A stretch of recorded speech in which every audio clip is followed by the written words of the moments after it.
terkait dengan kesiapan Bawaslu, khususnya Bawaslu Provinsi Provinsi Maluku dalam menghadapi pelaksanaan pemilu dan pemilihan serentak di tahun 2024.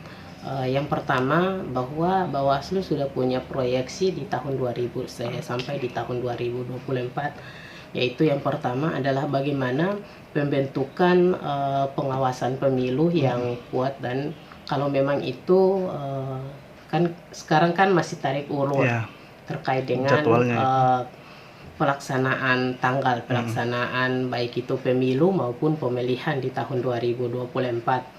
Tapi ada juga isu yang baru berkembang bahwa apakah ada pemilihan yang dimajukan dan pemilu itu tetap di tahun 2024. Ya, kita sampai saat ini masih mengambang terkait dengan penentuan tanggal pelaksanaan pemilu. Kalau memang itu sudah ditetapkan di tahun 2024, berarti harus menetapkannya tanggal. Nah, sampai saat ini belum ada penetapan dari Bawaslu dari KPU RI terkait dengan pelaksanaan pemilu seperti itu dengan pemerintah daerah atau penyelenggara lah. Berarti Bawaslu juga dalam sikapnya menunggu ini, Mas? Ya, jadi kami juga sikapnya mesti menunggu bahwa memang Bawaslu juga adalah lembaga penyelenggara pemilu, itu KPU, Bawaslu, dan DKPP.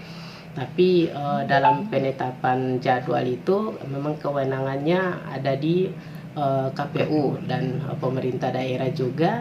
Tapi sampai saat ini penetapan tanggal itu juga bukan hanya tahun pun masih dalam bentuk tanda tanya oleh seluruh masyarakat sampai saat ini. Berarti anggaran untuk setiap tahun itu kan ada anggaran untuk pelaksanaan kegiatan di setiap untuk anggaran pelaksanaan tahapan itu ada, dan paling banyak itu adalah anggaran terkait dengan bagaimana peningkatan kapasitas khususnya di internal Bawaslu dan staf, dan juga Bawaslu Kabupaten Kota, dan juga ada bukan peningkatan kapasitas, tapi bagaimana memberikan edukasi politik atau pendidikan politik kepada masyarakat. Terima kasih sudah nonton, jangan lupa like, subscribe, dan share ya.